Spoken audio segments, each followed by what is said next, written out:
Alrighty, hello everybody, and welcome to the inaugural edition of the Inside View with Teddy Panos. I am your host, Teddy Panos. If the voice doesn't sound familiar, the face will probably give me away. The face made for radio, as I like to say. But I want to welcome you here to this new venture, Inside Lowell. If you're watching this, hopefully you're watching this on the day our website goes live, Monday, October 24th, or somewhere thereafter. Got a lot of stuff for you. Going to tell you a little bit about what Inside Lowell is about, show you some of the folks who are helping me along with this venture, and then kind of get into our topics, which is the City of Lowell and some of the stuff that's been happening here recently. Without any further ado, let me bring in my co-hosts for this inaugural podcast, my pod squad, as I'm going to dump them. The rose between two thorns is my good friend, Mikaela Hondros-McCarthy. Hi, Mikaela. How are you? Hi. Good to be here. It's great to have you here. It's been a long time. People who heard your voice on radio now get to see the face. Yep. The hyphen too? The hyphen squared. The original hyphen is actually one of our contributors, Alan nice. Wilson, as well. So we got a lot of hyphens here on the show. Hyphen power. Off to the right of your screen is Mikaela's radio buddy, Mike Bacigalupo, a.k.a. Batch, my good buddy. How are you, Batch? Good to be here. It's good to have you here. We haven't done a show together in a long time. It's been a long time. Since the summer. Yeah. So it's good to have you here, and you'll be a regular contributor, either writing columns for the website or doing podcasts, being a guest on mine, other people's, and also doing your own Beers with Batch. Yes, segments. That's coming up. And we're going to be bringing back the Power Hour with Han. We'll probably have to call it something else, though. But yeah, so we'll have some rotating guests with that. And then we may bring back our friend Lindsay to do some Tinder shows to hear about the dating world out there for young ladies. So you're not changing your style. Your zaniness is going to continue, basically. I have no idea what you mean. No, yeah, I'm sure. Zaniness? Everything I say is 100% serious. I'm sure it is. And of course, the third man in tonight is our good friend Jack Mitchell from the Lowell Live Feed Forum. Jack, of course, everybody kind of poked some fun at me because when I sent out the press release, I dubbed you a social media and blogging pioneer in the city of Lowell. And, to think of you as a pioneer, made a couple of people chuckle, but you kind of are, if you think about it, right? I mean, I followed in footsteps of others, and then once I felt sort of sure-footed in areas, I think I pushed out into areas that were, hadn't been touched. So like in the blogging community, there was quite an active community, say after 2000, maybe 2007 to 2012 or whatever. I think in 2014 was when I had sort of learned some lessons from blogging, and I thought I would try to go on to Facebook and use that platform because I thought people put their names, they'd be a little bit more careful, like no anonymous. You would think. Silly you, Jack. No, I'm an idealist. That's what I'm told. So. He quickly learned. Oh, yeah. So we moved into Facebook, and it's really just been an experiment, and I'm looking forward to this experiment. I will say that of all the, groups and all that, your Facebook page has been one of my funnest, most enjoyable to troll. We appreciate that. Yeah, the Lowell Live Feed Forum in many ways kind of an inspiration for me to do Inside Lowell because I saw the kind of numbers you got, the kind of interaction you got. Mm-hmm. And I thought, if you can kind of combine kind of what you were doing with reporting and talking about issues with some folks who've actually done some of that as well, and quote unquote insiders, we could have something here. And I think we really do. So I'm looking forward to tonight's show and talking a little bit about how you guys are going to be contributing to Inside Lowell, but also getting into some of the meaty subject. I haven't really talked. You've been texting a lot. It's been a lot of text messages. I'm very excited to be talking instead of texting. You're pent up. You blue in the face. Blue in the face. Yeah, 140 characters on Twitter. Yeah. It's very, very constricting. But I want to thank, first of all, before we get too far into this, I want to thank some of our sponsors who've jumped in, our founding sponsors. And you will see, let me see with my little switchboard here, you'll actually see their logos on a rotating basis, and this is just our founding sponsors. We hope many more will join us as we grow this venture. But these are folks who, I talked to them, I pitched this to them before I even had a website. And I still, finally on October 24th, I got the website, but they believed in the idea, they believed in me, they believed in the team that we've assembled over here at Inside Lowell. So I just want to give a shout out, and I'll do it periodically during this podcast and others, to our good friends at IBEW, Local 2321. They were the first people to hand me a check. Imagine that, good people. A labor union.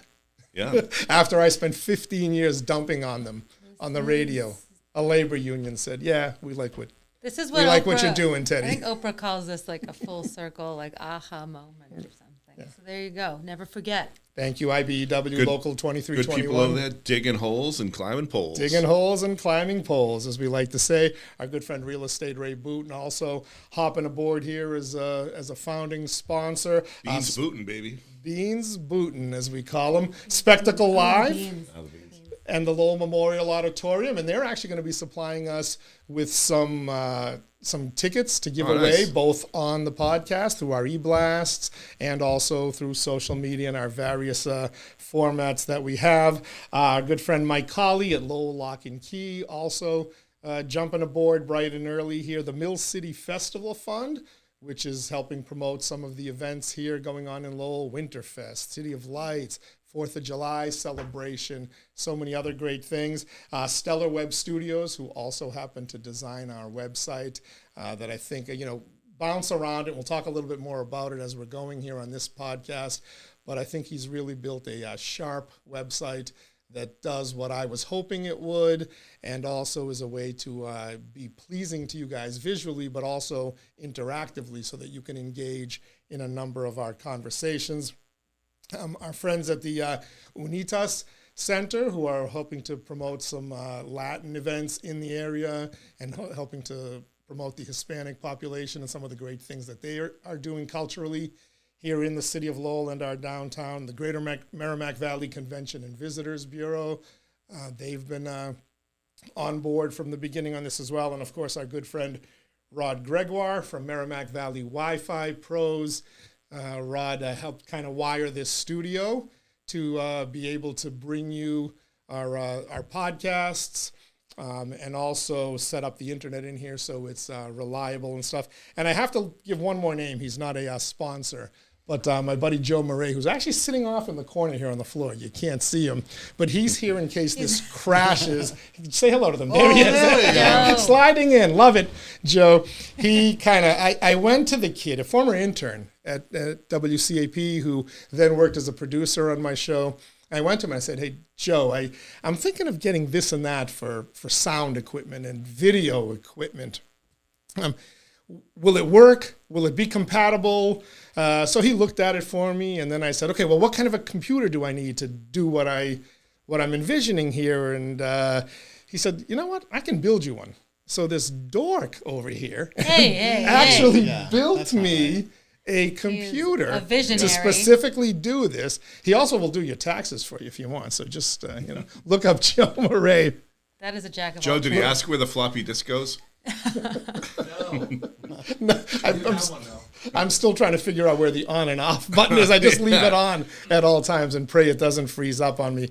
But thank you to Joe as well. And thank you to all the people along the way who kind of helped encourage me and give me some ideas and some guidance. And especially thanks to my insiders, the three of you here today who will be contributing, but also there's 17 of us now who are going to be contributing content in some way, shape, or form, everywhere from entertainment, covering social events, cultural events, youth sports. We sent out the press release a few weeks ago. We added to it, sent out a press release on Wednesday the 19th. Got Dan Phelps and Patrick Cook, who both started writing together at the Lowell Sun, actually grew up together, and they've agreed to come aboard with this venture, which will consist of, really every form of media, writing, columns, digital media on a website, social media, which is a big part of our lives nowadays. Anyone who followed Inside Lowell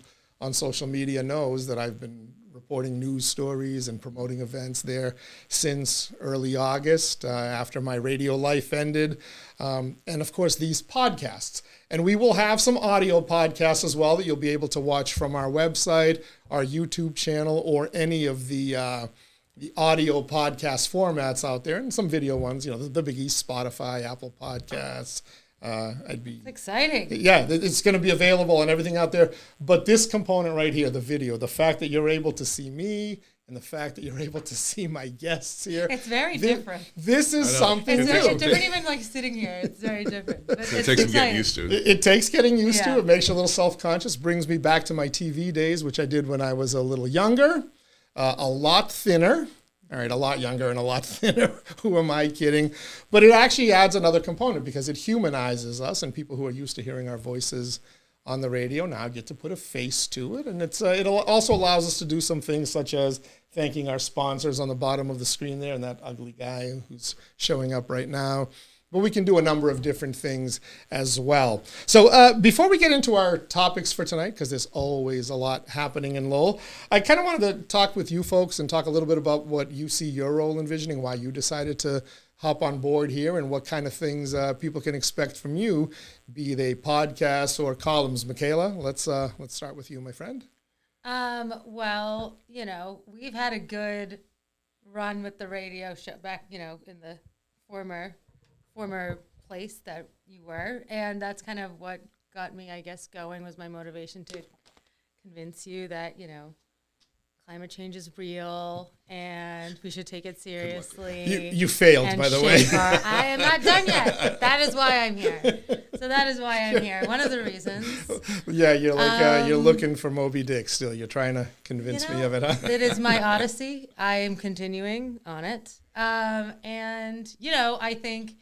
We see it very differently on a lot of many things, but it's always a nice conversation. I think, the media is very split, very left, right, isolated these days. So having conversations with people that think differently is really important to me. And I think it's, I think it's helpful. So, and I always have a good time. So that's why I'm here. Well, good. I'm glad to have you here, and I can't wait to see your writing. I've actually seen some samples of it, and I want folks to head on over, watch some of Mikaela's inside stories and some of her features.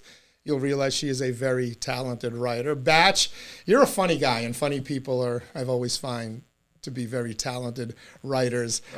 Talk a little bit about, we did mention a little bit about what you're going to be doing here, your Beers with Batch, your Power Hour, or whatever you're going to call that show, but talk a little bit about how you envision your role here on Inside Lowell. I just think my role really will be the arbiter of good taste.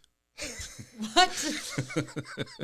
That is so vague. Please elaborate. No. Serious Batch is going to show up for the podcast. No, remember, you're on camera now, so everybody that sees you out and about town is going to know. I know, that's a who terrible you are, thing. Really if they already don't, right? No, I think, my role kind of as it's always been, is just, I think there's a lot of stuff that we talk about that's serious, but at the same time, there's humor and everything. So, I think it's really important to take something serious and make fun of it. But you can, what's while that old line? Tragedy plus time equals comedy. Yeah, I just take out the time part. So I think it's, I just, I find the line and cross it a little bit. That's kind of what I like to do. And a lot of times, it's not always serious, but sometimes there's a grain of truth in a lot of it. So just to have fun and entertain people, but also, inform them and I want to give people an opportunity to hear some stuff that they don't hear anywhere else. So that's kind of why, I've been talking to some people I think people will find interesting. And I'm lucky. Like I live in an absurd world, and, I get to hear some really great stuff, and I want to bring some of what I get to hear on a daily basis to people. So. And if this podcast, the Inside View podcast, was your first stop on InsideLowell.com, please go around, check out the entire website. You'll probably find most of Batch's stuff down at the bottom in a segment that we've entitled Fun, F-U-N, with a little acronym there that will change periodically. But I envision you and your Power Hour and some of your writing to help fill that spot. Yes. We'll have some fun. I've read your first writing piece, and I think it's important topic, and It is a very important topic. it's, you ask very good. You ask very good. Stop having questions. babies. You're You're costing me a lot of money. Is Batch's first. This is the tease that we say in show business. Well, we're teasing the article. It's very, central to life question. It's the title of it is Dear Breeders. Yeah, and it raises good conversation, but in a fun way. Yes. In a fun way. Yes. Are you coming out in this blog? No. I am just saying, I don't have any children. Hello. I don't have any children, and I don't use the services that parents do, but parents get a tax break and I don't. I don't mind paying for stuff, but why do they get a tax break? What about us single men and single women? Or whatever whatever your gender of choice is, but people forget about us, man. I'm trying to rally. You do bring up a childless. valid point. I mean, especially for somebody like Mikaela with her environmentalist view, using up the Earth's resources and overpopulation being a drain on the planet and the resources. Yeah. We should, do we incentivize people not to have kids rather than giving a bigger tax break with each and every kid you have? By not having children, I've done more for the planet than all you people. A lot for the state. You don't. A lot for the state, too. Yeah. Best thing you can do is you want to save the planet, don't have any stupid kids. That's all you got to do. No, yeah. We had smart kids, thank you very much. No, that's what I was about to elaborate on. Well, you had two, so you have... We went with replacement rate. Yeah, replacement rate's fine. I think you meant all kids. Thank you. I'm glad to be validated. I think you meant all kids. My reproductive choices have been validated by you. Yes, they have. Yeah. And the voice of reason you're hearing over there is Jack Mitchell, who we introduced a little bit. This is a little bit of an adjustment for me, Jack. The bombastic style that you displayed writing for Left in Lowell and now Lowell Live Feed Forum. You're almost muted. I feel like I have to kind of push your buttons and agitate you a little bit here. That might be helpful. I mean, it's a transition. I've grown, I guess, as a person, and sort of, the closer you get to the moth gets to the flame, you feel some of the heat. And so I've tried to, I guess, soften how I approach things. Oh, man, we got a lot to teach you. I'll help you I have things to lose. And so there's... like a job? Yeah, like a job. Listen, look at all the stupid things I said on the radio for 15 years, and I got to go out on my terms. Right, but when you've got business with the city, Teddy, you are more careful. I mean, it's just a thing that happens, and not to be risk averse, but also I think I've learned that people are more open and listening to ideas if they don't have their dukes up, right? So I've got a couple of I don't want to say targets because that sounds threatening, right? That's not my intention in any way. Physical violence is wrong, but not always. There's a couple of. I have my. Why did we invite him? I have my least favorite people in the city of Lowell, right? Yeah. But I'll. We're not going to discuss purge lists or anything like that. Oh, that was Not targets. Yeah. People of interest that you disagree with sometimes. Maybe. I mean, I think there are people that are cancer to the city. Wow, that's not a nicer way of putting it. Right, like I mean, we've had Teddy and I. It's slowly coming out. We're pulling it out of Teddy and I disagree on things, right?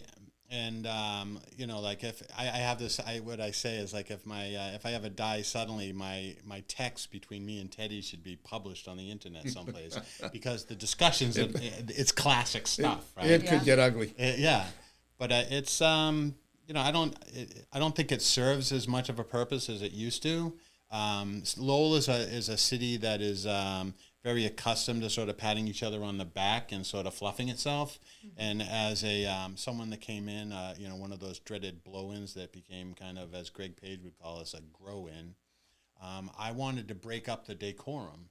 So people would whisper things to me because they wouldn't want their friends to be mad at them, and then I would just enunciate the stuff that was whispered, and people got upset that I would say, how dare you say those things?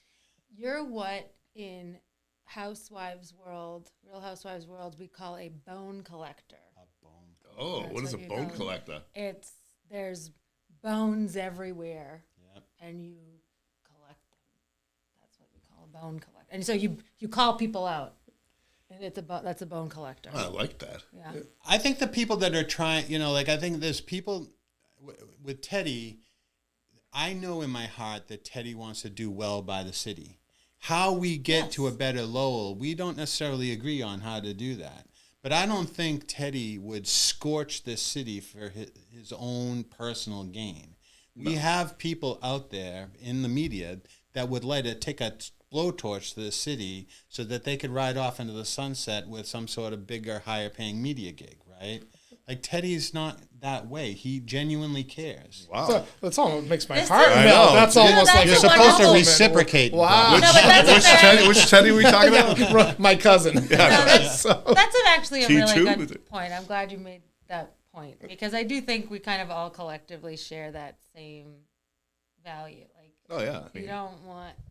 At the end of the day, yeah, people need to be held accountable. Like, the more visibility you can make you can bring to certain things, the better off the city will be. But you don't want to, I don't know. It's for the good of the city.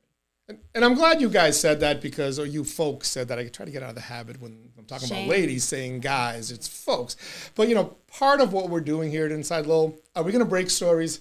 Are we going to talk about controversy when it happens the next time there's a Bob Hoey situation or the fallout from it? Of course we're going to talk about that because news is important and informing people is important. But the main goal of Inside Lowell really is to kind of promote all the great things happening in the city, the great people, the great stories, because, warts and all, this is a pretty darn good city. It is. And for all the stuff I say and joking I do, this city provided a place for my parents to come to Greece, and it gave them opportunity. And here I am because of the opportunity that Lowell and the United States gave my parents.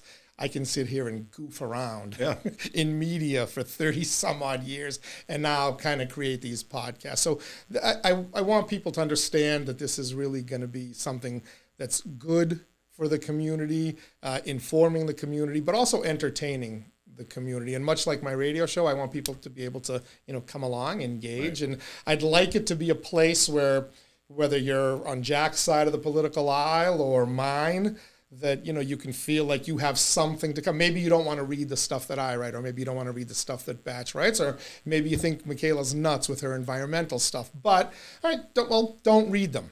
But come back, because I think you're going to find a little something that you will enjoy, and you will be informed. Anybody who's followed us on Twitter and Facebook and Instagram these last couple of months knows we've been kind of, leading the way, and not to brag, but we have been leading the way to, telling people about what's going on in this city in a way that only those of us who are part of this with our connections in the community are able to do. So I'm really I'm proud of what we already built. I'm glad everybody is joining us here on the Inside View with Teddy Panos. That's the name of my podcast. But as I said, we're going to have a lot more different shows and a lot of other contributors as well. I do have a question though.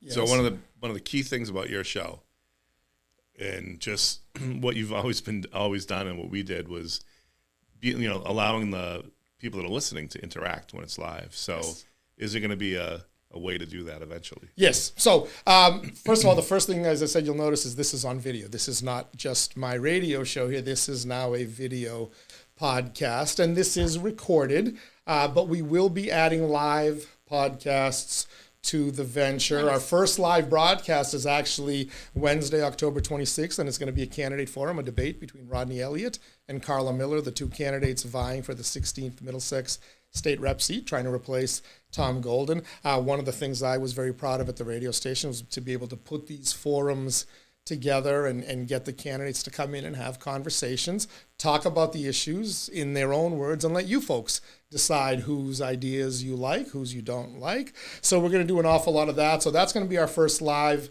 podcast. We're eventually going to get to, I'm not getting up 5 days a week and doing a morning show from 6 to 10. What about like 3 days a week? We'll, in time and in the coming weeks, once we get settled here and get all our contributors up to speed, all of our insiders, I'll probably do a once a week show Wednesday mornings, not too early in the morning. I'll Put the kids on the bus, Teddy. It's quality of life. I have a friend, he says, we're not here for a long time. We're here for a good time. All right. There you go. Put the kids on the bus. Have a cup of coffee. Not yet. I want to relax. I enjoy lounging around my mornings, but we will have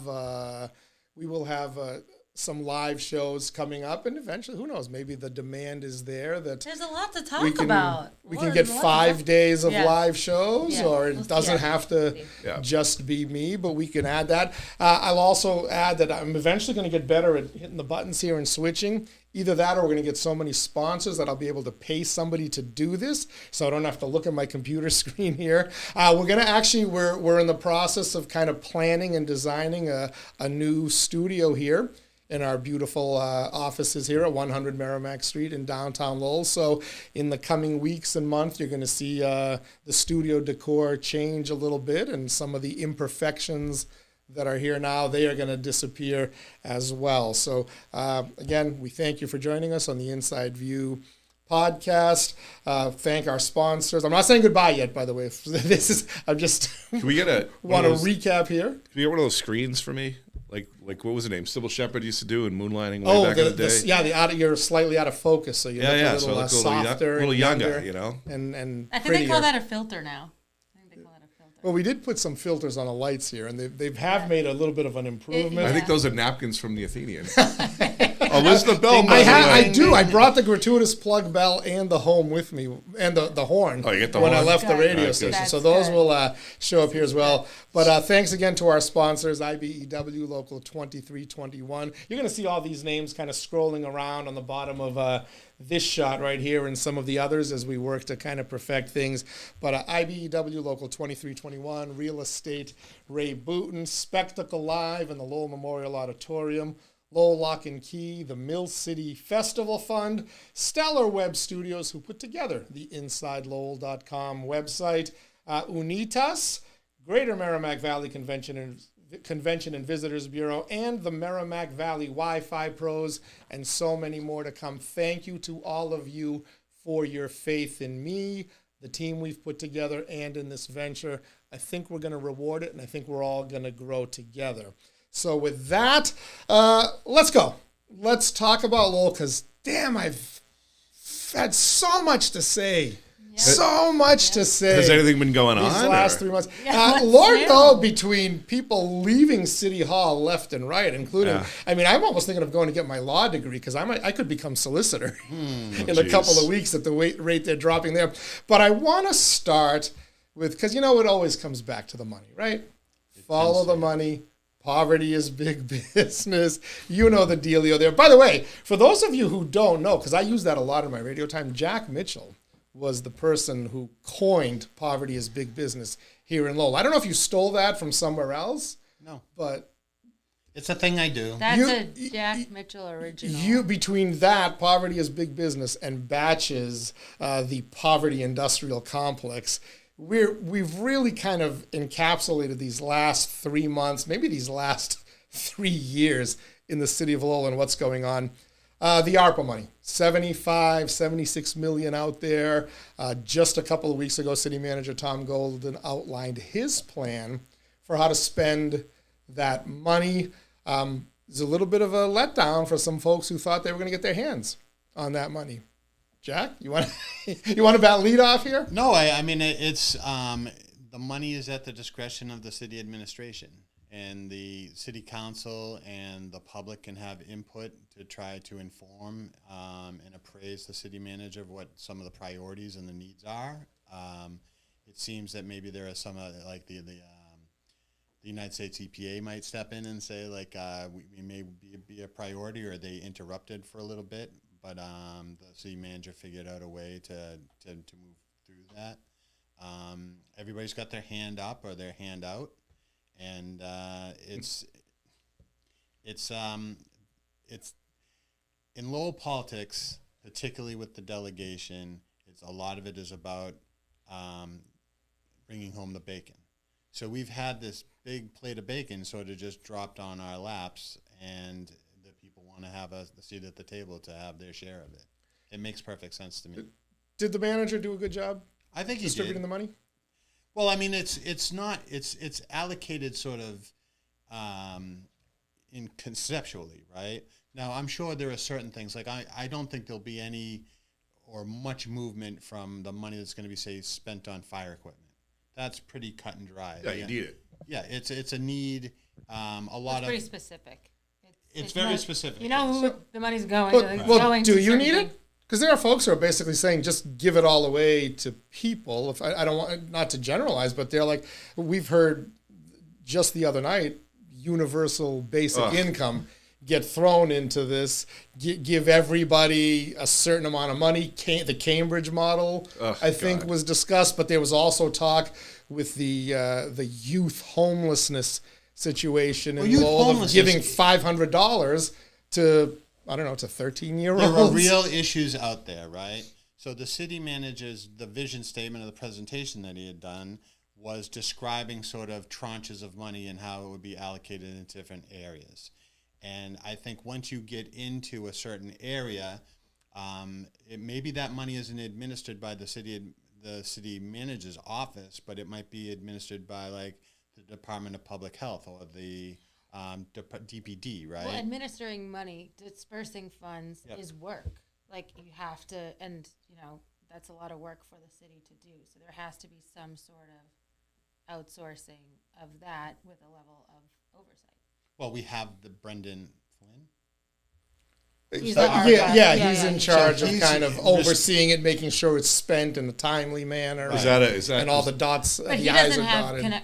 but it's not him. So you need to have the departments that are over. Like he can't just say, okay, now I'm gonna go give this. Like there has to be connection to the different factions of government of where this is going to be spent. But is he like the opera dude? Like, is that his sole I thing think that he his does? title has ARPA in it. Yeah, he was hired to be kind of, I don't know the Dude official sounds good title. to me. ARPA dude. He's the ARPA dude. Right? ARPA, by His the way, official- for yeah. those who don't know, the American Rescue Plan Act, that was all the money that the Biden administration started doling out to help people recover from the COVID pandemic. And each community gets to use it as they see fit with a certain set of guidelines Yes. that were provided. One of the complaints I've heard, though, is why not use more on water and sewer, as we reported on Inside Lowell a few weeks ago, that the EPA is forcing the city to, They can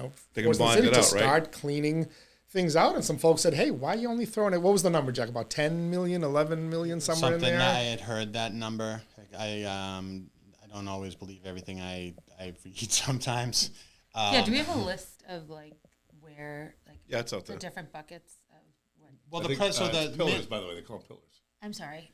The manager described Get areas, your terminology straight, Mikaela. areas of interest for In the Greece, spending. we call them columns. But I think the proposals for the spending have to come forth, right? Sure. So, and then those ideas would have to be vetted to see if they fit the profile as described by the manager.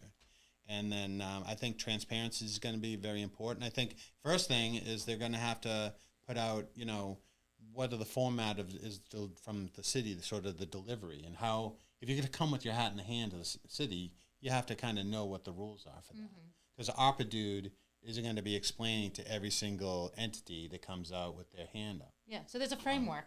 There's something that you can say. If you want money, you have to do this. But those terms and conditions, right? That framework, that has to be spelled out. Yeah. And it's going to take a little bit of time. And time is actually, there's not a lot of it. I think one of the things about opera is it has to be encumbered within a certain period of time and expended by a period of time. I believe 2026, Right. all the funds have to be expended, which for those wondering why the water and sewer thing didn't get more funding, just simply the logistics of how many people you can have out working on these projects. It's a much longer fix for Lowell, the extent of work that Lowell needs to do with its aged and outdated water and sewer Well, system begs would go the well question. beyond 2026. It begs the question: why haven't we been paying attention to this on our own, aside from American Rescue Plan? Because the goal of the last few administrations has been to keep taxes low, to keep people in office. Got it. I would say that. Was that too simplistic? That cuts right to the point. Come on, that's this what it is. another, Like, here we are at another crossroads where maintenance has fallen to the wayside. And yet another faction of our government. Things have not been taken care of. Lowell's maintenance plan is to put it in a time capsule and open after next election, and then they put it in the new time capsule, open it after next election. They don't care about maintenance. And you can't, by the way, since it's 2026, whatever, that means there's not going to be any bridge repairs because bridges take 8 years to build around. Yeah, just the design phase takes 4 years. Yeah, they just pick something out of the steel yard and say, does this one fit? No. Does You this know one what? fit? No. I have a rule that the city should follow. No new toys until we take care of the ones we have. No. So thank God we can build. Thank God we You can. sound like my wife, That's Mikaela. what's wrong. No new clothes until you take care of the ones you have. I mean, thank God we didn't build. Not to bring this up, but thank God we didn't build a new high school. Who What do would you be mean? taking care of it? We are building a new high school. Well, it would have been done. I mean, at a different site. Like, let's take care of the one we have. Well, let's not get into that. Yeah, you I know, I'm don't, sorry, but don't this go is I there. thought, you know. But Don't so for go me, there. the ARPA thing, if I would have everything they spend it on, or most of what they should spend it on, should be one-time things, because this money's going to go away.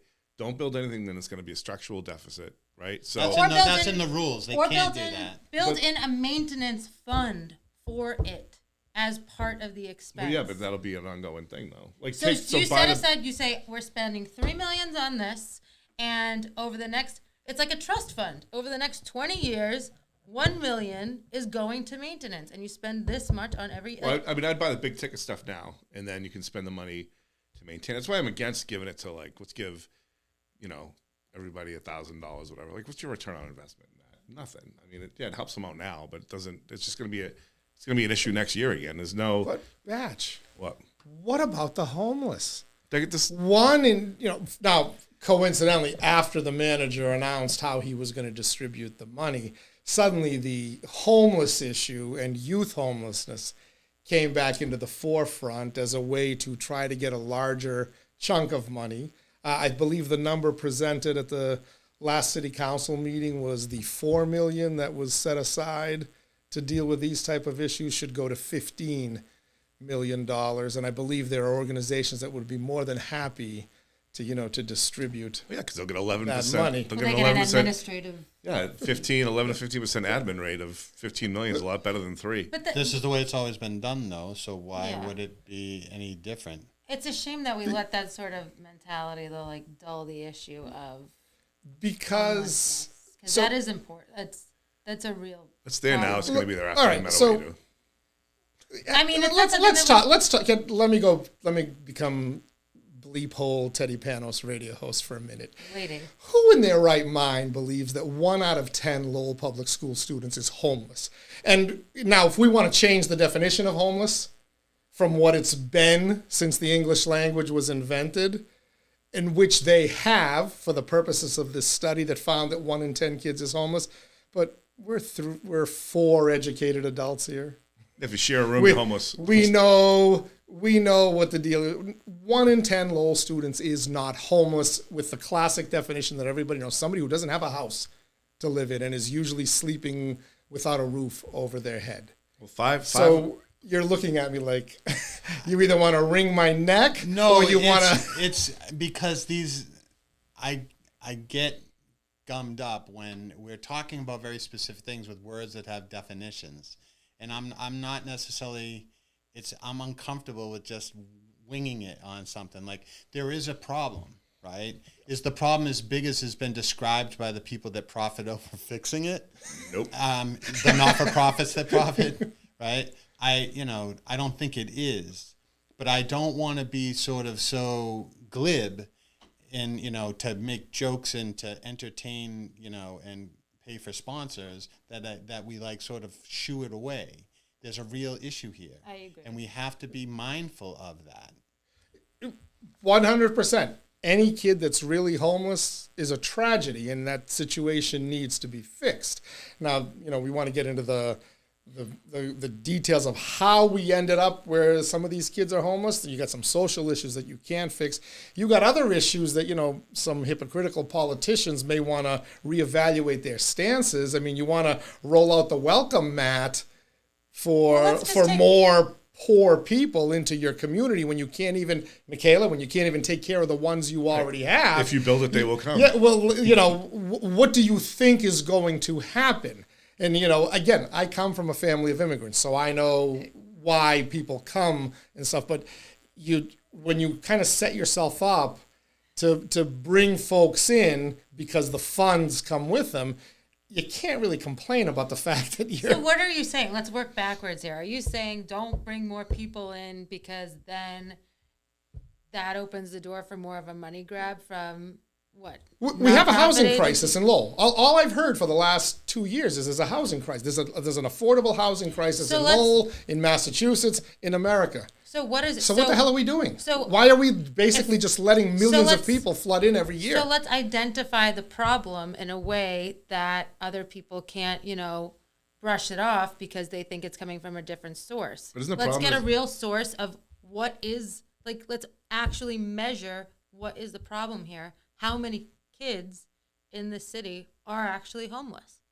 Let's actually get a good grip on what that is. They did, but the definition was so broad, it included 1 out of 10 If you're sleeping on a couch, you're homeless. Is that homeless?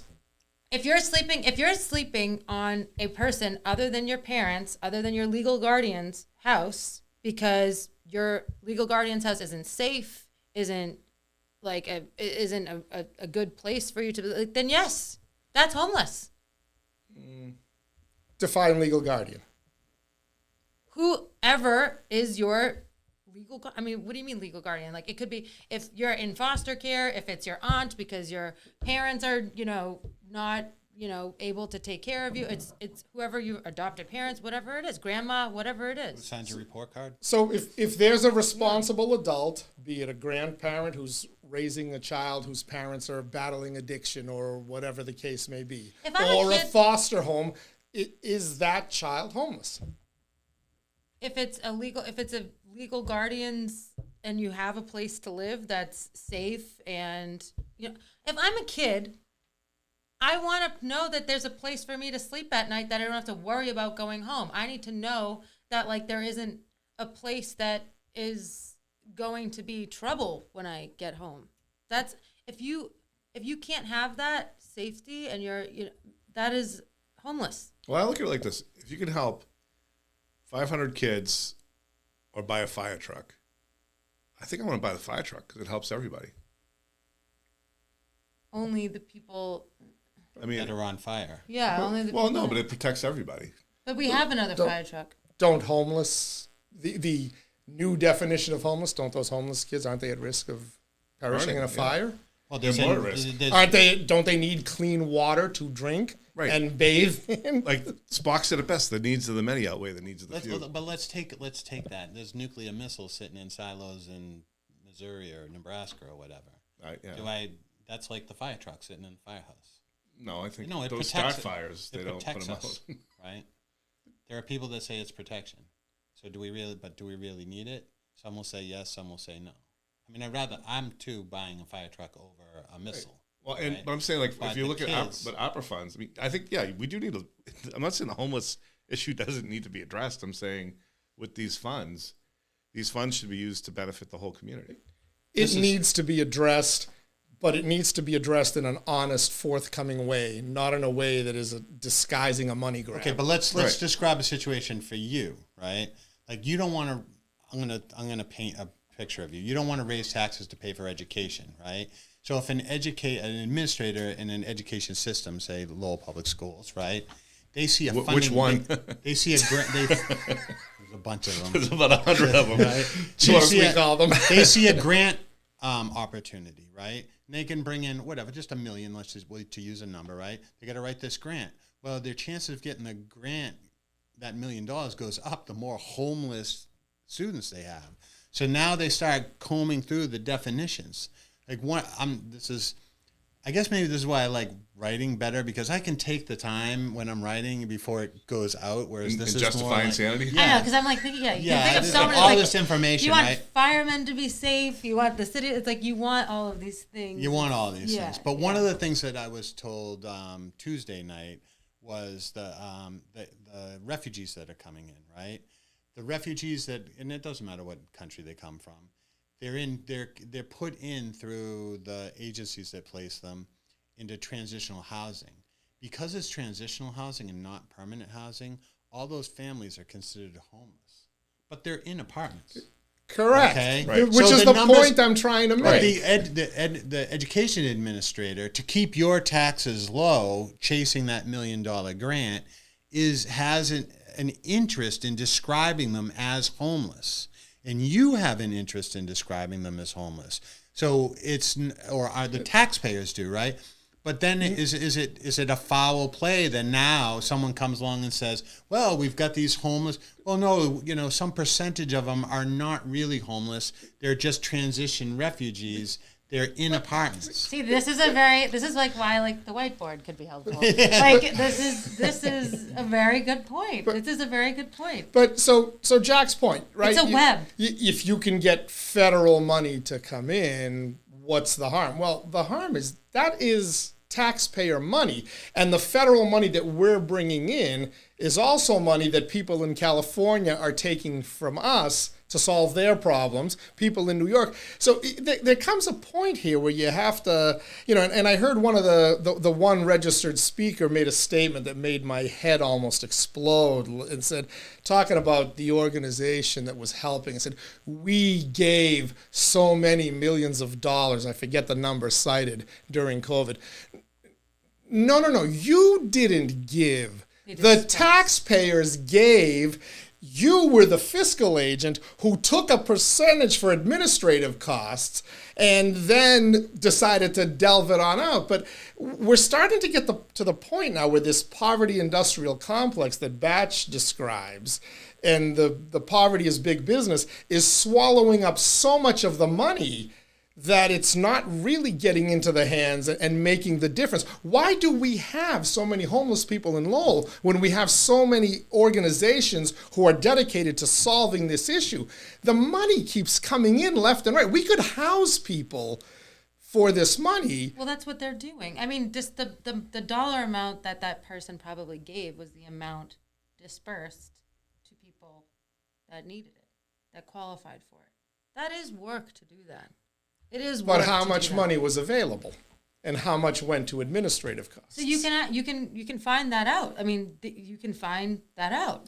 All right, so I need to clarify something, right? Because I'm fine with sort of bashing the not-for-profits that dole out this money to benefit recipients, right?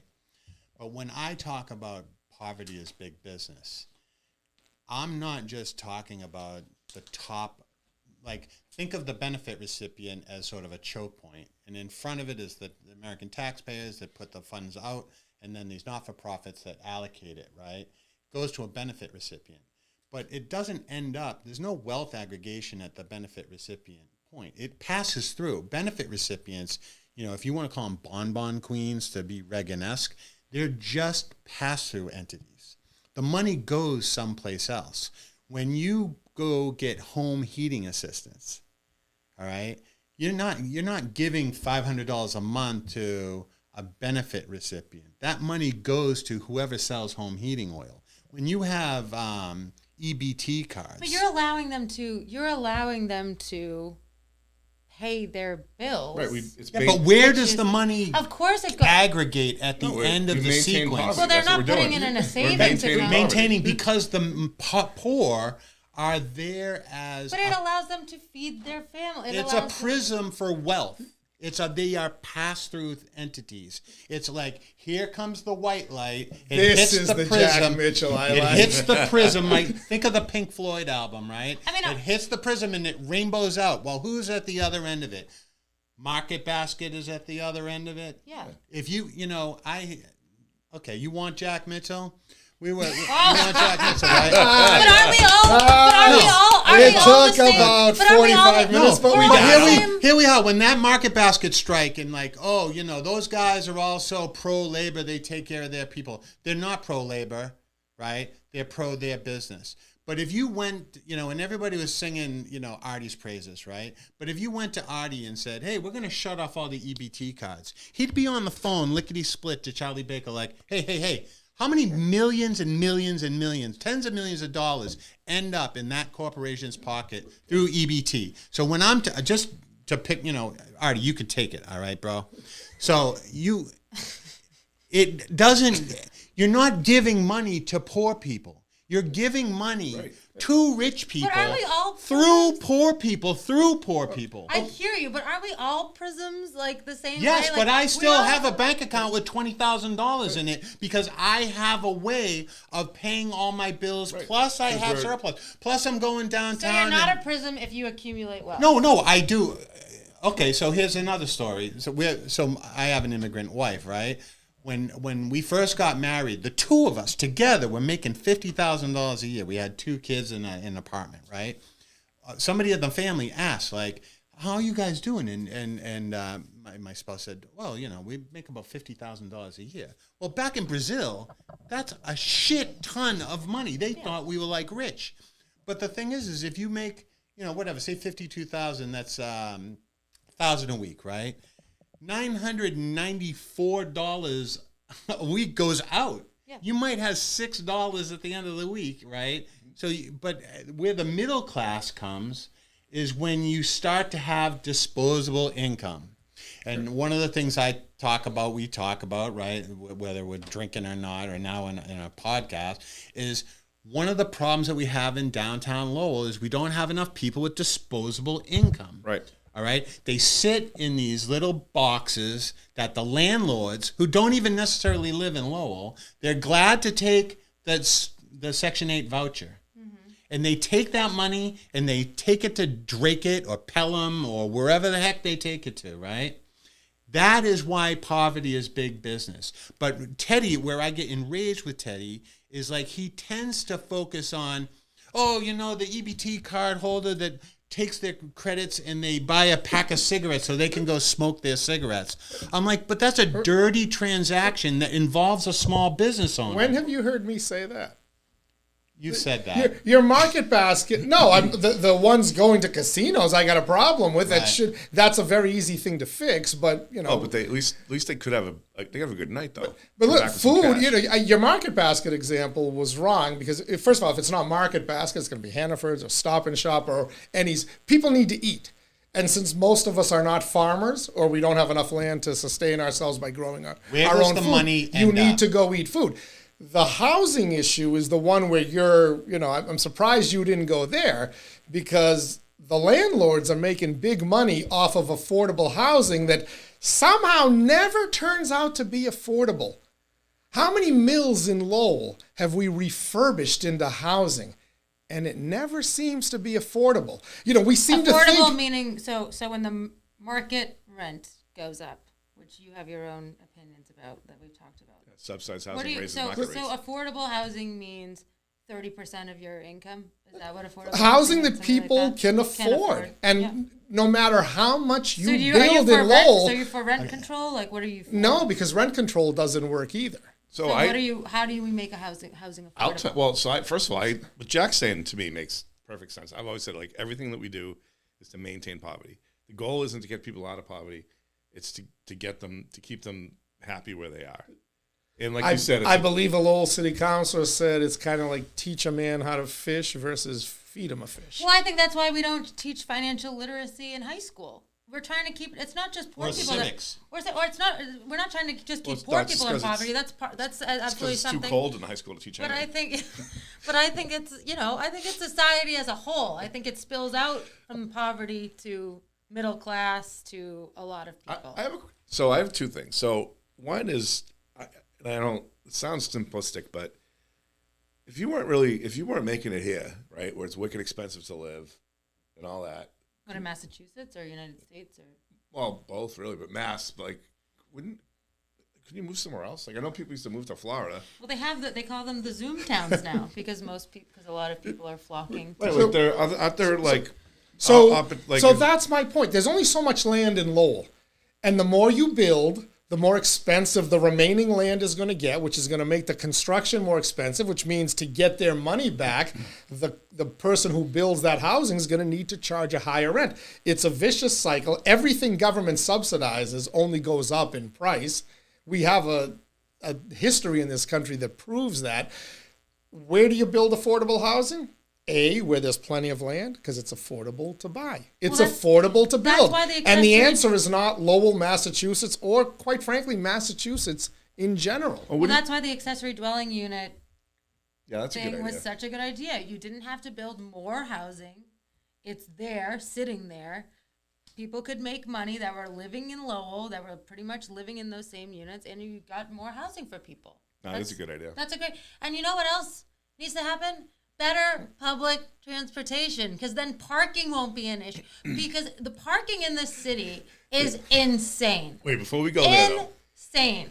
And the fact that we don't have good public transportation where people can actually rely on it. Every time I look at a bus, there's no more than 3 people on that bus. Because nobody wants to ride the bus, and that no includes app, poor people. But public transportation would, I think, really help with the housing problem. You wouldn't need to have like 2 parking spaces a unit. People could actually. Well, there's a point to that. We need Jeff Speck. Oh God, Bring him back. Bring him back. Bring him back. We're ready for him. We are ready for Jeff Speck. You are listening to the Inside View. You're watching the Inside View. Mike Bacigalupo, Mikaela, Hondros-McCarthy, Jack Mitchell. I'm your host, Teddy Panos. This is my inaugural podcast here on InsideLowell. Thank you guys for being here, folks, for being here, not guys. And you were worried. By the way, we've been going for close to an hour now. You were worried we'd need to take a break. Oh, we done? We'd run out of things to say. No, there's no time You were limit worried here. we couldn't make it an hour. Yeah, exactly. And we haven't even gotten to the end. You've grown as a person. It took like you want the real Jack. I knew I'd pull it out of him. So just let me ask you this: what do you think would happen if you just got rid of it all? What? If you just stopped in all subsidies, all this and that, wouldn't the So have you been overseas? Yeah, I've been, not everywhere. That not like, right. So like when you see people living under exit ramps and highways that have extension cords tapped into the power lines. Yeah. And so like here's another story. My sister-in-law passed away, and my wife didn't go to the funeral and to the burial. She stayed home, and someone came to the house and knocked on the door and said, "Hey, I can't. Your sister doesn't need her clothes anymore. Can we have them?" Right? Like poverty really drives things that are you just can't really imagine until you see it. But I mean, you're talking about places that are, the U.S. is probably already destroyed in a lot of ways. But but if you had it here, I mean, wouldn't, in theory, right? And I don't really think this would happen, but wouldn't if you didn't have rent subsidies, the market would then reset, and the chances are the rents would be lower. It's not the. I don't think And if it's you not didn't have, So this is where I'm going to push back on you a little. The adjustment period you don't want to go through. I think what Jack is saying, you don't want to go through. No, there'd be a lot of even harm. if it works, the adjustment period is not. I mean, we are talking about human beings here, right? So it's a tough. I'm not saying it's you a could do tough that. challenge You can't, to tackle. I just. All I hear is the same solution. You got to go back to LBJ. We're talking almost 60 years ago now, since the whole Great Society thing and the war on poverty. And the only thing the war on poverty has done is make more poor people. More people are living in poverty today than ever before. Maybe the definition of poverty has changed. I don't accept your framing. It's like the solution beget more problem.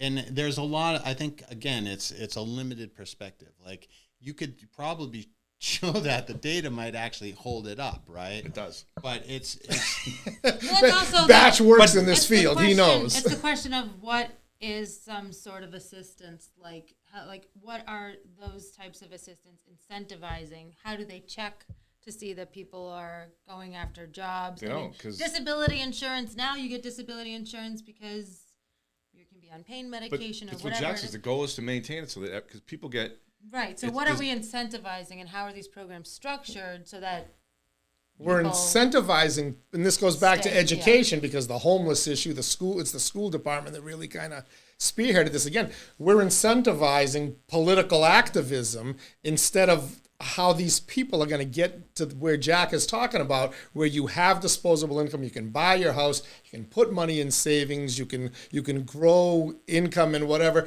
And that, my friends, comes from one area and one area only going forward, and that is the STEM fields.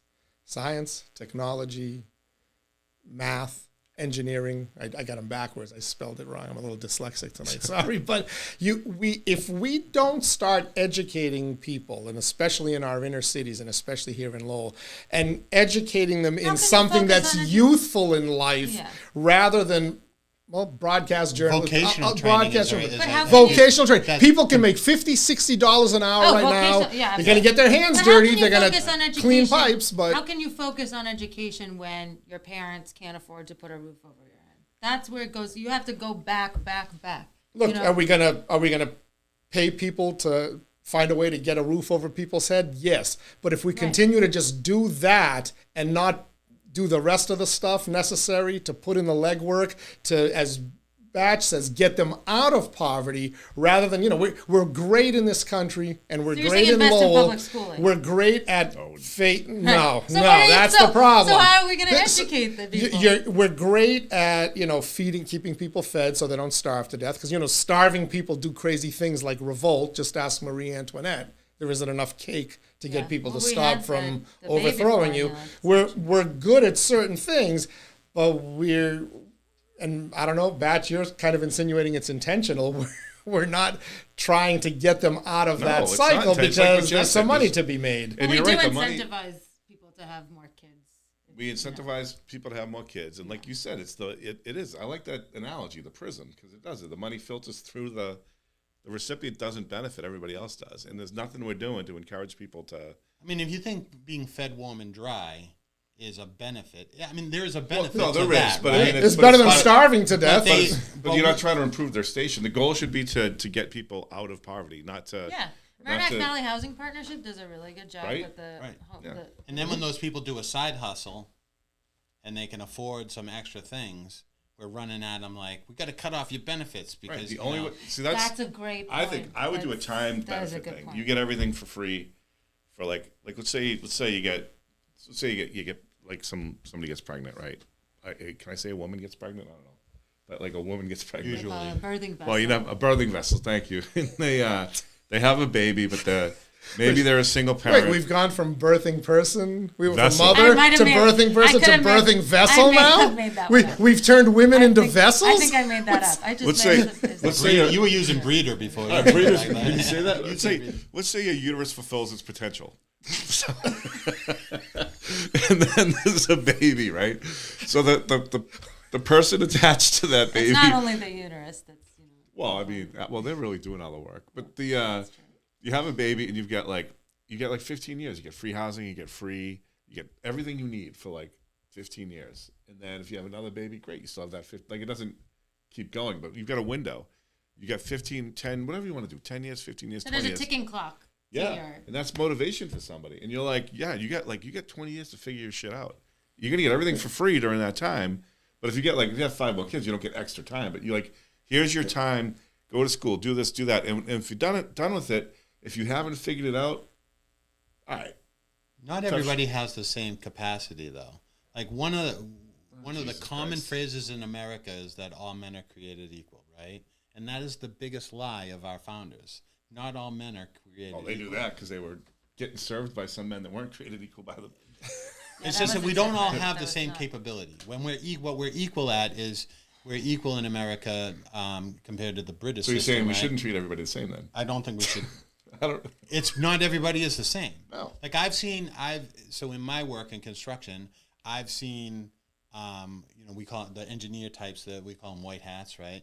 They might have a PhD from MIT, but they run over the cones when they pull on the job site, right? Like they're just like, duh. It's like They can handle like a huge complex equation in their Right. head, but no sense, right? It's like Mikaela trying to find a door to get into a podcast. and then I've seen men that are illiterate, but if you give them a pile of bricks and some mortar, they can build a work of art. Yeah. Right. It's a work of art that is built in the shape of a sewer, so that when you flush But the toilet, it works. No, I've right? seen a but it's a one-armed work archer, he of was art. terrible. Okay, Yeah. and I see like how someone is a genius in their capacity. All right. But people are not created equal. And so one of the problems with setting up systems in order to give people opportunity to progress, right, is that we tend to use a sort of one-size-fit-all.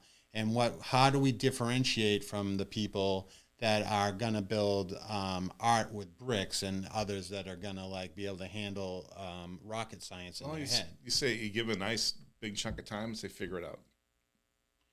And then when that chunk of time runs out, you They're say, done. Yeah. You'll still have homeless. You'll have mayhem. We got to go back to instilling a work ethic in people. You can't have this belief that, But not everybody, everyone has the you same- can work, 35 hours a week, or even, let's be honest, you can't amass wealth working 40 hours a week. Oh, so what do you? You simply can't, and it doesn't matter whether there are a lot of people who did not have the benefit of an education, college education, who were able to, or even knowing the English language, who were able to come here and make good lives of themselves, but they did it by working 60, 70 hours a week if they had to, because their whole thing was, again, to put that money aside into a bank account, to be able to do something with it, whether it's buy your own home. No better way to build equity than owning your own home. Who can right? buy a home right now? Who can buy a home right now? Affordable housing. But what do you do with the non-contributors? So how many non-contributors can a society tolerate? That's a good question. Right? We're But finding out in Lowell and in America. in terms of Well, the disability insurance is a huge. Well, you stub your toe, you go on disability. But that's a different form of. It's Abuse? Well, what are we incentivizing? We're because if you are in disability and you try to work a little bit, you get kicked off your disability. Also, what the threshold That's for wrong. disability? I agree with you. If you're on disability, we should you provide should- the assistance as long as people are Because you're doing the things incentivizing- as Batch says yeah. to get out of that. You're incentivizing people to Cycle. not do anything when people need to do something, and that's not being incentivized just to sit at home. Like that's affecting a lot of people. And by the way, if you can figure out if you're a person that no matter what you do, you're gonna if you get this job, you're gonna lose your benefits. If you're gonna do this or that, you're gonna suffer. If you figure out how to live a comfortable life without doing anything in this system, good for you. No, Because you're actually in a way you're looking at the situation that you're in. You're assessing what you can and can't do, how far ahead you're going to get, and you're making choices that actually kind of benefit you. You have no fulfillment in life. You have no drive. You have no, when you talk about instilling a work ethic, that is the opposite of instilling a work But if ethic. you're going to work if you work 10 hours a week and make, whatever, if you can only work 10 hours a week and you make $100 and your rent's going to be reduced by $100, the smart economic choice is to not work. Right. Or to do something under the table. To do something on the table. For those people, I applaud them. I would do the exact same thing. It's like when But that's not how the system. What I'm trying to say is that's not how right, the the system system's should be broke. set That's up. I think the common theme here is that things are kind of fucked. By the way, that's one of the benefits of being on the internet is we can drop some swears. I mean, We won't make it a regular habit, though. No, all right, sorry, but I mean, the way the economy's set up doesn't really work for everybody. The stock market, the transportation, things are not working, and it's because nothing is ever really built for it to work. the game is rigged. The game is rigged, but Yeah, it's Elizabeth not rigged. Warren's been talking about that for a while, and no one really. She wrote a book back in the day called "The Two Income Trap." Well, right, you know when- what though, because she doesn't have any what's that word? Not authenticity, but she lacks credibility. No, she does. No, she's a she bankruptcy absolutely- Oh, lawyer. God. She Yeah. knows what no she's credibility. No, talking you're about. just buying into sort of the stuff that Teddy used to talk about all the time. Well, but it's That's a brilliant woman that understood how Yeah. the game was rigged. You literally And were in she agreement was until consumer I said protection. Elizabeth Yeah. Warren. I know I She was. And then you wasn't I? started to Oh, kind of I don't know back what it off is. on She's been right? consumer protect. She's been for the working. No, you're right, but Really? Yeah. She's advocating that that people know in you're Congress about to- cannot trade stock So why hasn't Okay. that passed? because It's not her. It's not because of her. It's Right. because the game is rigged. I just Hello? I want, I She's want not I screw- wonder why why it isn't- wasn't. I wonder why. she's- I wonder why Why'd you Congress ruin your didn't point pass. with that? I wonder why She's- Congress didn't pass a bill that they're in charge of passing to police their own way of making money on this. Listen, I wonder because there why. are people like your hero Bernie Sanders and Elizabeth Warren who posture to the sheep out there who believe that they really believe this, okay. while they're all What's the definition of they're all posturing? getting filthy rich off of the system. They are part of the system. Elizabeth Warren and Bernie Sanders are part of the system. Elizabeth Warren sits there and complains about student loan debt. She could teach for free Okay, she has enough money that she could have taught for free at Harvard, and she didn't. She got 6 figures, multiple 6 figures I mean, to she teach made- at You don't think- Harvard, you don't and think then she- she complains you about don't think student she debt. should work and get Hypocrite. paid? Yeah, Hypocrite. exactly. She We're talking about- should. Yes, she should. Right. But then don't be a hypocrite and tell me you care about student loan debt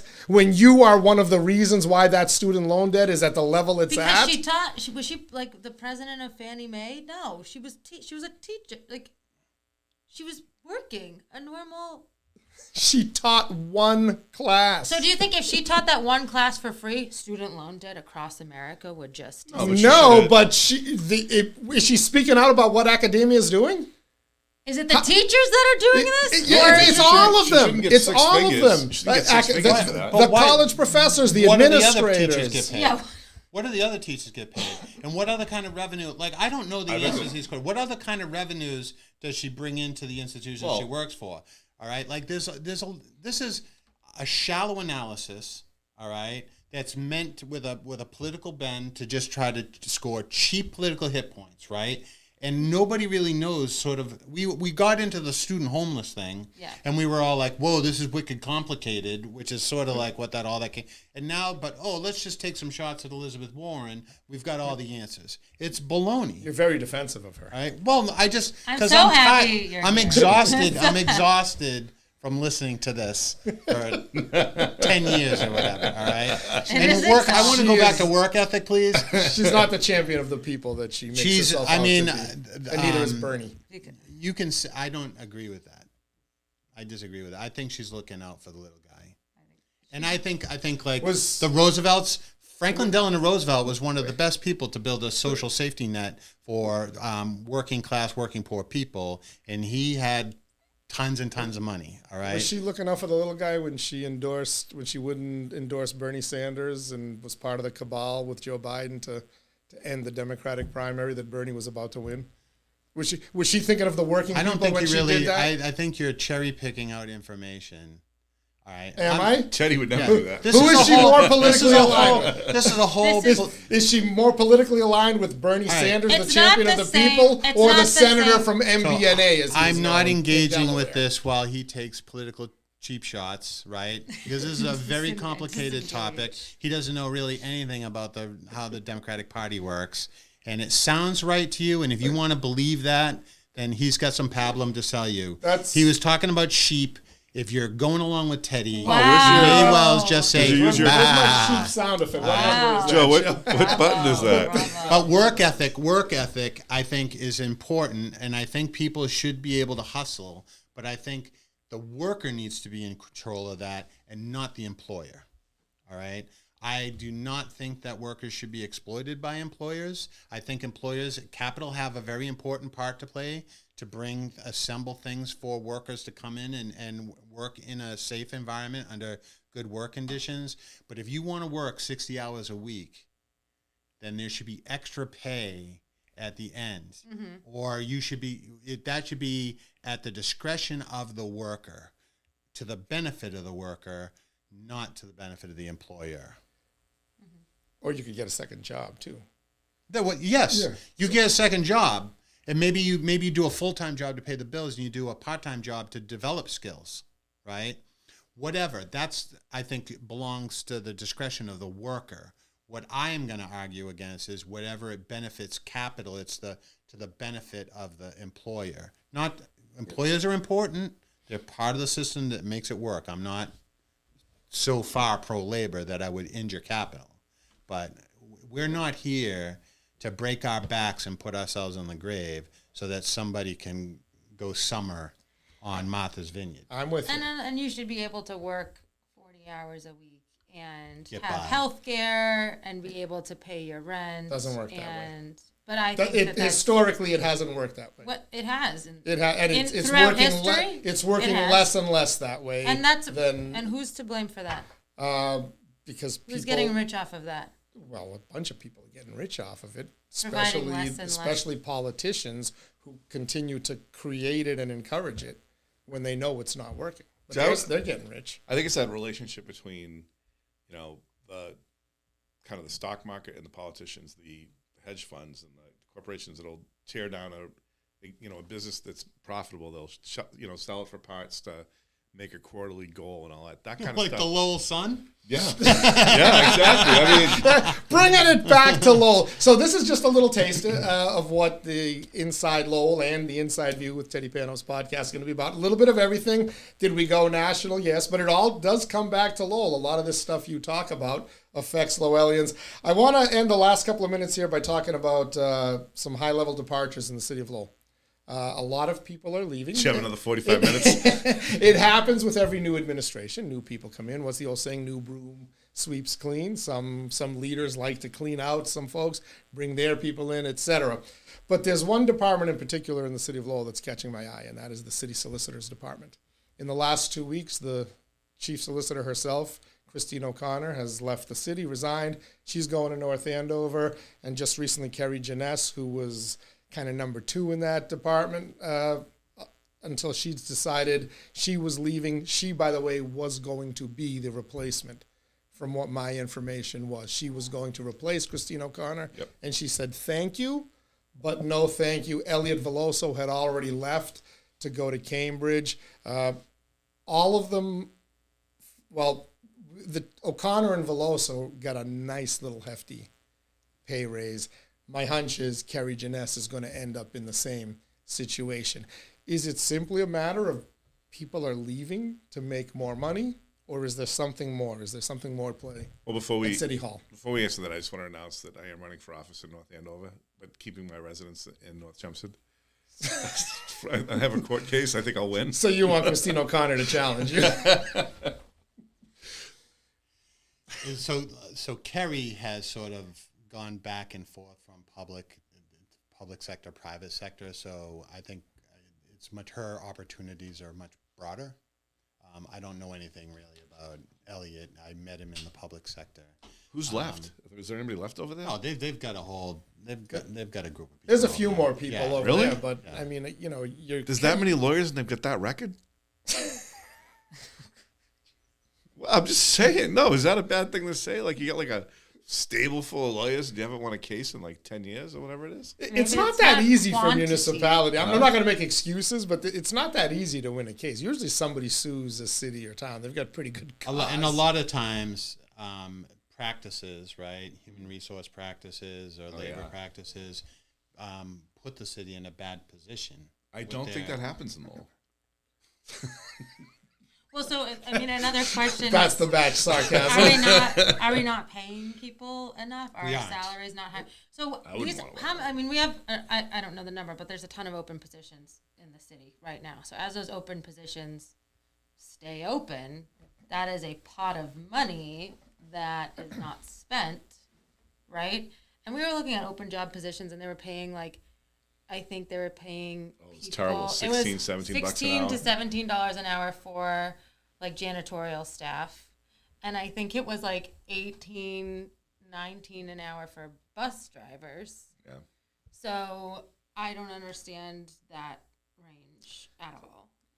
I could be a security guard. The city and not do suffers from, in my opinion, the city suffers from two things in sort of attracting talent. One is our wages are low because for decades, the tax rate has been kept artificially low, right? Not to sound like the Paul Georges or anything, but there's all this excess levy capacity that we should work ourselves into to increase wages in City Hall. All right. The other thing is there's a cloud of suspicion outside of Lowell when they look in. Why do you want to go and work in Lowell? It's hard to attract talent. And because people can just go find jobs in other places and not get kind of caught up in some of the muck and mire of Lowell City Hall. I've never heard that, really. The suspicion is like based in like why do you want to go work for Lowell? It's a bad place to work, or we got a stink? is it a different? Yes. I didn't know that. Well, I mean, so, It's probably a tough place to work. when you go to the St. Patrick's Day breakfast and you see two of the next 3 city managers sitting in front of you year after year after year, all right? We might like them. By the way, that tradition may have ended with Tom. Could be a while before we. So when the St. Patrick's my Day prediction is going to come true. By the way, interview for city Is that the manager. interview process? Yeah, Is that the unofficial? So like it's open. Somebody did interview. Yes, people. open to the Word public. gets Sure, the okay. professional, like the professional government community isn't that big, all right, and the word gets out like you don't really want to go to Lowell.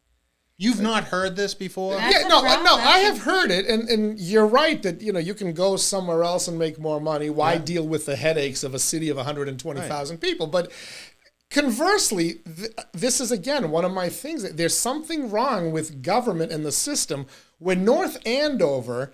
Because in the private sector, you kind of work. You don't go become the vice president at IBM until you've at least worked your way up the ladder a little bit. But they're not going to overpay you to be the vice president of XYZ Corporation. Right. Higher pay and lower. They're not going to steal an IBM vice president. When North Andover can come in and pay a city solicitor and pay $40,000 more, somewhere thereabouts is the number I've heard, for Christine O'Connor to be their town council as opposed to the Lowell city solicitor. There's something wrong in North Andover. Now I get it; they might have a better tax base and can afford to pay more, but there's a problem with that. They're spending the North Andover taxpayers' money willy-nilly. I live in Chelmsford. Chelmsford should never be able to outbid Lowell or other communities for a Christine Clancy or any other number of people that have left Lowell to go. I mean, the town manager of Chelmsford is making comparable money to the city managers of Lowell. Have made the superintendents, and I don't mean to pick on Chelmsford or Paul Cohen or Jay Lang or whoever, but go around to any community. Your superintendents of schools in these podunk towns are making more money or almost as much money as Joel Boyd, who's overseeing 14,000 students, or whoever the 14,000 superintendent of, and 10% of them who are homeless. No, I was gonna say, but there's something wrong with that 14,000 system there, and administrators. there's something wrong when a nonprofit can hire people away from a city because they can afford to pay more.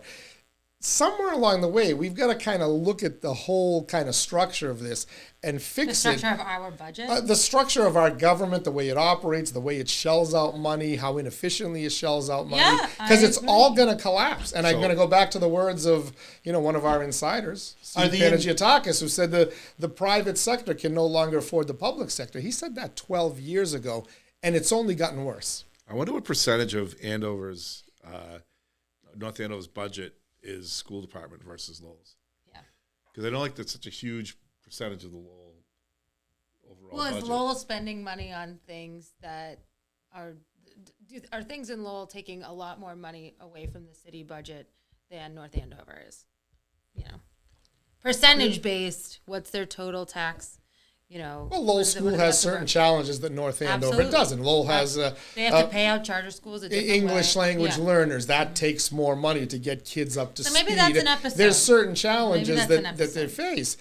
But that points to what I was saying. Again, the superintendent of schools in Lowell or his direct underlings, all 87 of them, they've got, sorry, Joe. Maybe that's where some of the But $16 an they've hour. they've got a harder task than the superintendent of North Andover and other communities. There's something wrong in these other towns, and I kind of, because you're going to see it start to affect them at some point soon. Get back to your original question about motivations. All right. Money is a motivation. Change of venue. I mean, the solicitor's been the solicitor since 2004. It was written. Right.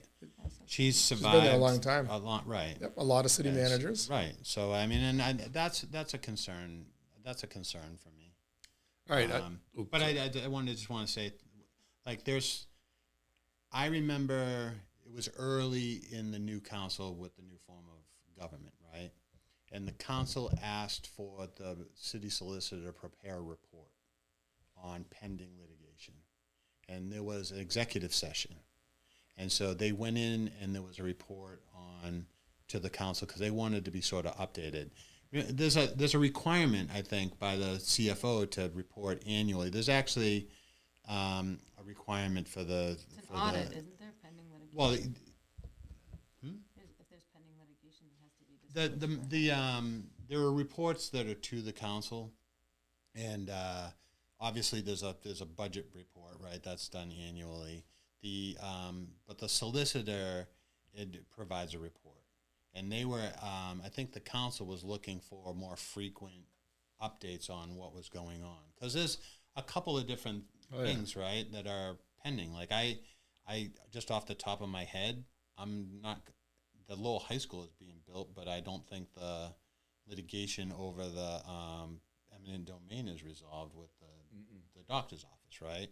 So like there's some things that the council has been interested in, and I think that there might be some motivations there. I don't, there's no way to know. The council knows, the city manager knows, the city solicitor knows. It sounds like Manager Golden's going to have an opportunity to completely rebuild, reshape that department. He's going to have to bring in a lot of new people, obviously. I think this is one of the most important. I don't like to be super hierarchical and say this is the most important, right? But the city solicitor will survive the manager more than likely, and maybe the assistant solicitor. So this move could be critical, and it's going to be a test of the city manager to either fail, meet, or exceed expectations from a variety of people that are his friends and people that are not his friends. Does it make any sense to go hire a firm to do it? Would that be a savings to the city to get a high-powered firm to represent the city? I doubt it. Lawyers, I mean, it's. I think there's possibility of that, right? So, first of all, if I were Tom Golden, I would reach out to Jim Hall right now, the school department attorney. Right, you just and I think you want to make the jump up. He's familiar. He's known. He's a known quantity. He's a Could you combine that, by presence. The way? Can you combine those two positions? Does the school department and the city need separate law departments? No, in case the school committee decides to sue the city council. Yeah, that's true. I don't, because of the reputation that the city of Lowell has in the broader professional community, someone as an ambassador to go out and say, Lowell's serious. The city manager is serious about it. Like, this is not a joke. But then that person would be putting their reputation on the line. I don't know why I haven't heard it. I didn't think of it, that Lowell's got a stink on it. That's why it's hard to attract talented people. I had never. Well, if you're going into a stressful work environment that has a lot of entry level. I'm sorry. No. All right, I'll try not to step on you like that. Oh no, we're supposed to step on each other, right? Entry level. I think I'm used to it. Entry level people coming out of when Danielle's here, we'll step all over it. They'll take chances in Lowell because they're at the beginning of their career and they can just pop out, right? Yeah. Sure. Mid-level people that are trying to come in and they might get to grab a brass ring, but they're going to come in, take that job, learn the basics, and then scram and chase after the money. But the top of the career ladder, those people that are trying to just sort of finish their career and maximize their money and have and not to be like super cynical or jaded about it, these are people that have crafted their vocation, right? They want to do the best that they know how to do. If there's someone that's the commissioner of public works, they must have some vision of like how if they come to Lowell, they must see like, hey, I want to leave it better than the way I found it. And they have a vision of that. Those people might be like, I'm going to go to another place. But those people that do have that drive and that that motivation, they need to have that reinforced by a city that doesn't just hire. Like, it has to be from the ground up. Like, you have to not create a culture of like, oh, this person's here because they know so and so, and they're not accountable to the performance standards that other people should be accountable to.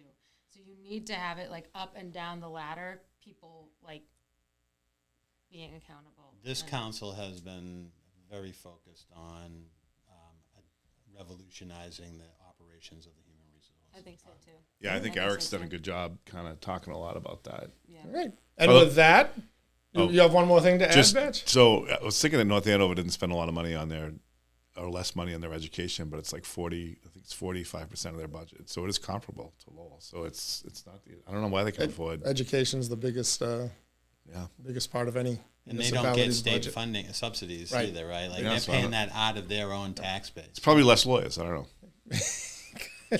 So anyway, I want to thank the three of you, Jack Mitchell, Mikaela Hondros-McCarthy, I love Bacigalupo. when you two fight. It's so fun. You were worried about Phil. We have to take some breaks to reset. It's those of you watching this first podcast on Inside Lowell.